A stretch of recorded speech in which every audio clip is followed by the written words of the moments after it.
Happy Mother's Day to those of you who are celebrating today. Each year when we have parent-child dedication, it's one of my favorite things that we do, and I always wonder, what does it really mean for us when we say, I do? When we say, I'm gonna come alongside these families, I'm gonna support them, I'm going to, help them however I can. But practically, and I'm sure some of you are wondering it, what does that mean? And what do we do with that? My name is Grace Young. I'm the Next Steps pastor here. If you haven't met me, I would love to meet you. I will be up here after church in the front of the room. Would love to meet you, get to know you a little bit. But I've been here on staff at the church for almost 8 years, and I have 3 kids. I have a high schooler, I have a middle schooler, I have an elementary schooler. So, everything from trying to teach someone how to drive and realizing that I yell stop very easily on command, to having my elementary, school daughter tearing her ACL and having injuries from soccer all the time. We go through it all, right? Like as parents. And we take home every germ, I think, that ends up on the school bus and in the house. So some of you understand that right now, that the struggle is real of what we're going through as parents. But today, I'm not really going to be talking about being a mom. I'm not really going to be talking even about being a parent. I'm going to be talking to the rest of us about what it means to stand up and support parents in those moments. I'm going to go bigger to the collective calling that we all face, and the idea behind the message has been growing in my heart for some time now. Almost 2 years ago as a church, if you've been around, you might remember this, but we suddenly found ourselves without a kids director.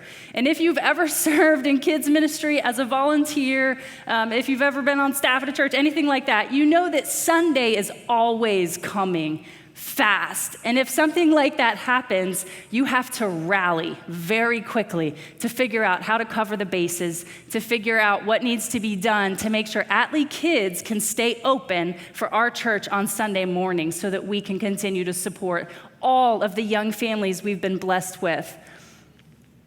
I personally never felt called to kids ministry.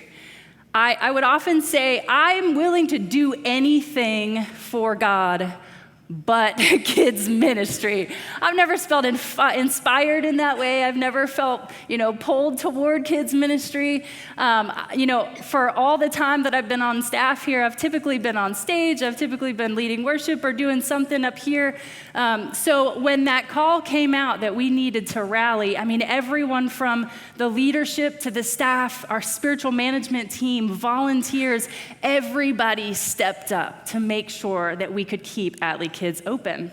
And so suddenly I found myself holding babies one week and teaching third graders the next week and reading the Bible story the next week and serving in a way that I never expected to serve. And to say that it was an experience that stretched me would be a total understatement. I always had this idea that those who serve in kids ministry down that hallway have some kind of superpower that God gave them, and that I just didn't get it for some reason. And don't get me wrong, because I absolutely love children. I adore them. I love, being around kids. I love playing with kids. I just never felt motivated in that way. So for those months, to everybody but the young families in this church who went down that hallway and checked their kids in and out, I seem to have disappeared. And I even got a few concerned phone calls. People would stop me on Sunday morning sometime thinking the worst, is everything okay? Are you still working here? They were just really fearful that something had happened. And I'm like, no, it's fine. I'm in the kids' hallway. Everything's fine. We're getting through it. Everything's fine. But one thing that I've learned over the years and over the course of following Jesus is that God lovingly tends to challenge us when we draw a line in the sand. And so that's a situation I found myself in.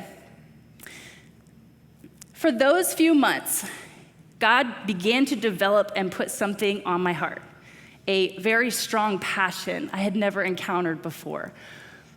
It laid the foundation for what I'm sharing today.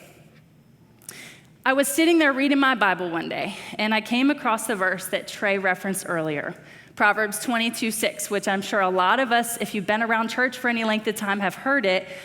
Train up a child in the way they should go, and when they are old, they will not depart from it.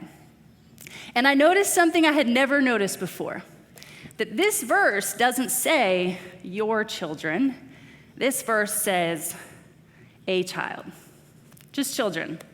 And I realized in that moment that it is a collective calling for us to help raise the next generation. This is the verse that woke me up to our collective responsibility that we're all bearing, that they need, all these children, all these families and parents, that they need supportive and loving adults of faith surrounding them as they grow and experience all sorts of challenging experiences that life presents. My iPad thinks I just said, "Hey Siri," and I did not. So sorry if she starts talking. To help illustrate this another way, we're going to look at this verse, which is talking about how we're supposed to raise our children. That speaks of teaching God's commandments to our kids. So I want to share this one too. Deuteronomy chapter 6, verse 7 says, "Repeat them again and again to your children," talking about teaching them God's ways and his teachings. Talk about them when you're at home and when you're on the road and when you're going to bed and when you're getting up. Pretty much raise your kids soaked in the wisdom and the faith and the knowledge of God's love. In this verse, you might have noticed that it does say your children. And yes, the original Hebrew does say that your children and indicates that it's grammatically singular and directed to individual parents. Because at the most basic level, I think we would all get that raising kids is in the family identity. It is the prime responsibility of the parents. Parents are the primary disciplers. But the ancient Israelites, if you look at the context that they were in, that this scripture was shared in, the ancient Israelites would have immediately applied and understood this very differently than what we do today. Ancient Hebrew culture was not individualistic like ours. wasn't a bunch of families doing their own thing with their own schedules and sports and this and that and running this way. It was a tightly interwoven community where identity and faith and responsibility for the children were largely shared. So I want to start with this. This is my big idea for today.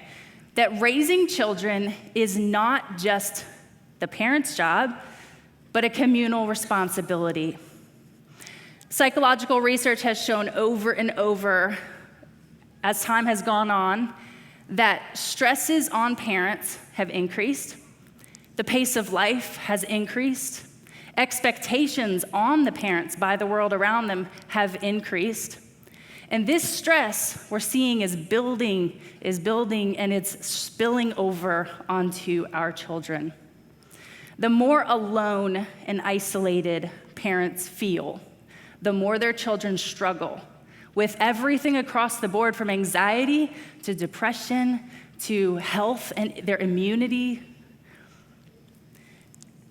Studies also show that kids with multiple invested and consistent adults in their lives have better normal resilience, emotional resilience, and high long-term faith retention rates. Across the board, there are better long-term outcomes for kids when they're surrounded by at least 5 adults that show up for them, that encourage them, that pray for them, that are a part of their lives. What is at stake here is bigger than your home, is bigger than my home. We're talking about the health and the well-being of our church, of our community, of our society, of our world, the next generation. Now, some of you may know this about me if you know me really, really, really well, but most of you don't, that I am one of the unfortunate souls who really struggled with postpartum anxiety and depression very badly. And it's not easy to admit that in a room full of a few hundred people, but I think it is necessary.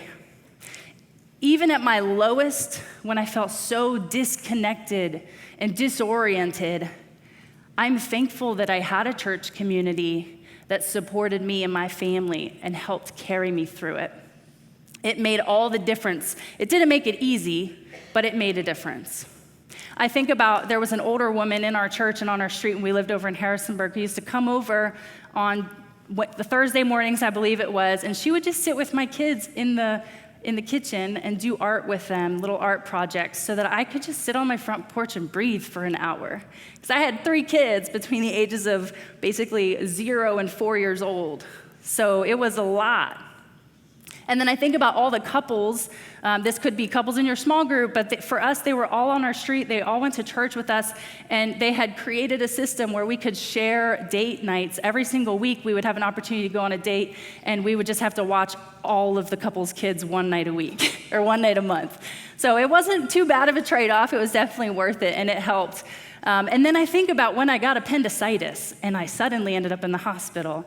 And my infant up to my 4.5-year-old, we didn't have to wonder where they were. The ladies in our church immediately stepped up, made a schedule, put our kids in, the homes that they would feel most comfortable in, everybody that could take care of them. It was a radical way to support and show love to each other. And then I think about when we came to Atlee Church in 2018, we found an incredibly supportive and loving church family who cared for us, who's prayed for us, who has supported us and challenged us. And we have experienced incredible spiritual growth over the years because of this. It has made a huge difference in how we parent our children to be supported and loved the way that we are. But also it's made a huge difference in our kids' lives to be surrounded by such a village that loves them and that knows them. Those people who show up for you and me in times when we need it most and we need that support, they are doing kingdom work, the kind of kingdom work that Jesus told us to pray for every single day in the Lord's Prayer, that the kingdom would come, and we're all a part of that. A study recently done by the Ohio State University Wexner Medical Center showed that 2/3 of parents currently said that parenthood felt isolating and lonely. 62% felt burned out by their responsibilities as a parent. 38%, 2 in 5, felt like they had no one at all, not one person supporting them in their role as a parent. This is across the nation. 79% said they would like to find a way to connect with other parents, some kind of way, outside of work and outside of school and home. And I don't know if for you guys that raises some alarm bells about the state of our society and potentially many of the families in our church, but for me, it certainly does. For those who are actively in the trenches raising children in this room, we see you. I'm right there with you. It's a tough world to raise kids in right now. We hear it a lot. A lot of people will tell us that very often. I wouldn't want to raise kids nowadays. And it's tough, and we feel it. And sometimes those expectations on us feel impossible. And some days, the fear we feel about the world turning our kids against us or against God's life-changing love for their lives feels overwhelming. The last thing parents need right now is more pressure. So like I said earlier, I'm not really talking to parents today, but I do think we need to hear it. We're talking about the future of our church, our communities. And I have one question for every one of us. How are you hopeful about the future of the world around you? Are you hopeful about the next generation, about what's going to come in our society? I had to ask myself this question as I was writing the message, and unfortunately, I had this feeling like most of us would say no. How do we think the next generation will turn out? If our answer is no, then the next question should be, well, then what are we going to do about it? I think some of the obvious answers so far is we got to find a way to support our families better. We have to get this right because the next generation will be taught and raised by their parents on one hand and by something else on the right hand. That's the world around them. The real question is, who is stepping in to help fill that raising? For many families, and it's a fear for me and my own children, it's algorithms, and it's culture, and it's all of the things that make us say no. It's all the things that make us feel cynical about the future. But I think there's a solution, and I think it's God's design. And I think we're at a critical moment in history calling every single one of us to step up and respond and change it. So we have to ask ourselves, how much of an active role are we willing to take in forming the next generation? Because the more willing we are to take an active role, the more positive we're going to feel about the future. Galatians 6 verse 2 says, carry each other's burdens, and in this way you will fulfill the law of Christ. The law of Christ is fulfilled when we carry each other's burdens. Strong support systems, they produce more confident, healthy kids and parents. Strong support systems decrease suicidality in all ages. Suicide is now the second leading cause of death for ages 10 to 24. Rates in this age group rose over 60% from 2007 to 2021. The rates tripled for ages 10 to 14 in the last 10 years. Sorry, I knew this would happen. Boys in this age group have seen the greatest increases by far. That's my son, he's 13. But I have a dream that all churches all over the world, including ours, would play an important role in changing these numbers so that the next generation doesn't ever have to hear these things in church. Our church cannot be a place where parents or children or really anybody feels like nobody's there for them when they walk out those doors.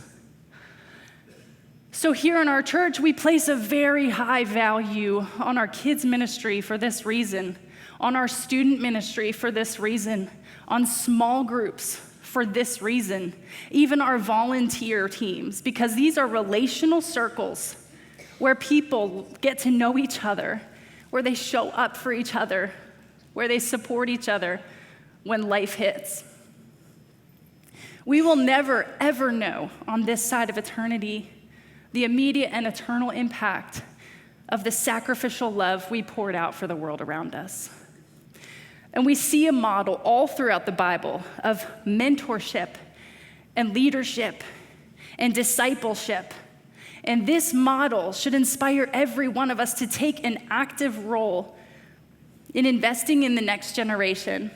We should all be mentoring and encouraging anyone who's younger than us. It doesn't stop there. We should be mentoring people, who are older than us also, but especially those who are younger than us, so that they can turn around and do the same thing for the next generation. We can't sideline the children.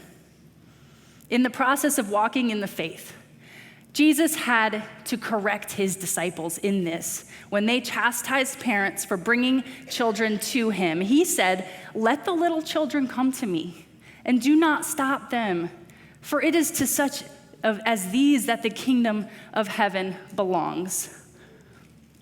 Jesus points out that children are not to be seen as distractions from ministry or your purpose or your calling. They are an integral, essential part of it for every single believer.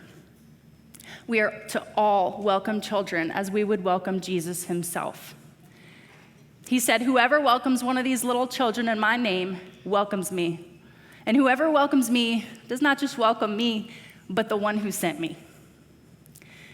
And then we see in Psalm 145 an incredibly beautiful passage that outlines the life of a believer and what it's like when we're truly walking in step with Jesus' teachings and in God's love. They point out in verse 4, it speaks to the role of generations passing the faith on to the next generation. It says, one generation will declare your works to the next and will proclaim your mighty acts. That's the model. That's how it's designed to be. And this again shows a collective responsibility that we're all tasked with and commissioned with passing on the faith, the wisdom, the moral instructions, God's love to those who are younger than us. And then Jesus also shared this, but whoever causes one of the little ones who believe in me to fall away, some translations say to stumble, it would be better for him if a heavy millstone were hung around his neck and he were drowned in the depths of the sea. And I feel that this is one of the most intense things that Jesus said. This statement that Jesus made can include harms done overtly and intentionally, obvious. So, I think we all think about that immediately. But one thing I don't think we think about sometimes is I think it also includes those such as neglecting to teach children the truth about God or failing to provide spiritual guidance that nurtures their faith and development. And this is a big warning to every single one of us. Because I don't know if you could tell, but he's not playing around when he says that. In our church, I envision each of us taking an active and intentional role in learning kids' names, greeting them in the morning on Sunday. It's as easy as just being a consistent, they know when they walk in those doors they're going to see you, and they know you're going to say hello to them and call them by name. Taking an active and intentional role in greeting and welcoming parents and encouraging them. Hey, I see what you're doing. You're doing a great job. Serving in kids ministry. We prefer not to put people in kids ministry more than once every 4, 5, 6 weeks. So it's really not a huge sacrifice to go back there for 1 hour every month and a half or so. Serving in student ministry. Our teens need you. They need you. They are probably the highest risk group we're talking about here. Serving in student ministry, and older women mentoring a younger woman. The Bible talks about that explicitly. It says that should be done. Men should be mentoring younger men. Just every one of us should have a name of someone in our minds that we know we're actively reaching out to, encouraging, praying for, mentoring. We're always in need of small group leaders. Right now, we have huge needs in certain key areas, certain key demographics like young adults. There's a role in ministry in this way for every single person in the room, and I dare to say that we're all needed, every single one of us, that nobody's here as an accident. You're here for a reason today. God has a plan for your life. He wants you to be supported. He wants you to be cared for, and he wants you to do the same for others.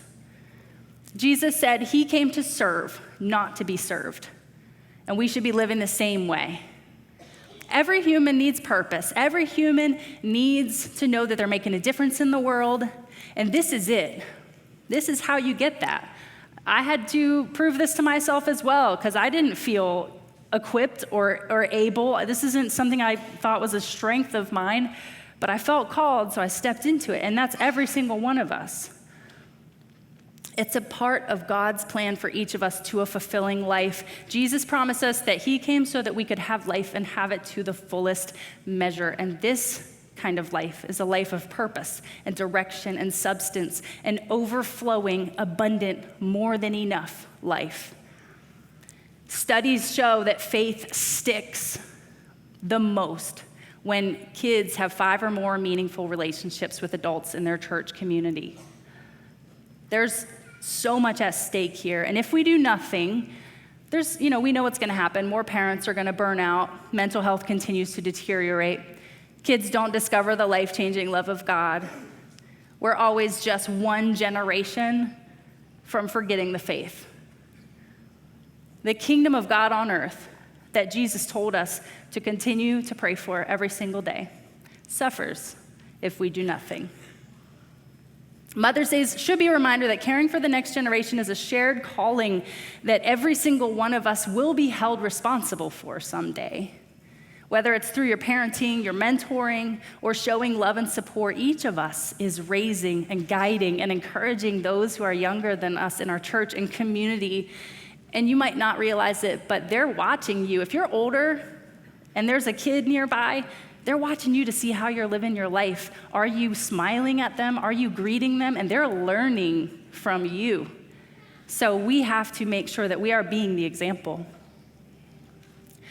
Doing, not just believing, changes things. It's not enough that we believe we should be this kind of community. We have to do it ourselves. We have to be that kind of community. Don't wait till it's easy or convenient, because it never will be. Don't wait till you're perfect or you're totally confident in your abilities, because you never will be. If that were true, none of us would ever be on stage. Don't wait until you know the whole Bible front to back, or you feel like you can answer every hard question, because you never will be able to. And that's okay. But God wants every single one of us to step into following him in this way now, when we're seeing all these warning signs, when it's needed the most. We can't turn away from this. We can't turn our back on it. And he'll provide for you when you step out in faith. He promises that. And I've experienced that. What is the faith and well-being of the next generation worth to you? If you're still doubting your ability to show up for those who are younger than you, just read this verse. But he said to me, "My grace is sufficient for you, for my power is perfected in weakness. Therefore, I will most gladly boast about my weakness, so that Christ's power may reside in me." This week, I felt a lot of urgency on how to help our children put this into how to help our church and put this into practice, and how to request support if you find yourself in that position of needing support. So we created a form, and you can tap the chair in front of you. It's the last button you'll see at the bottom. I think it says call to action. Correct me if I'm wrong, I forget what it says, but click on that form. I don't know if this is going to work, but I think this is a huge step in the right direction. If you fill out that form, you're not signing up your life away to serve in ministry, but it is a tool for you to use to hold yourself accountable, to make that decision. We will send you a supportive email probably tomorrow after you fill out that form, but it's totally your choice if you take a step into any of the opportunities here at the church to serve. Do it for yourself. I hope that everybody in here would do that. And as you look at it, I've asked the band to bring back this last song that we sang together today as a reminder that no matter what happens in life, when we build up our collective house and we follow him in the ways he taught and modeled for us, that we're gonna make it through. The next generation's gonna make it through, and we should have hope for that.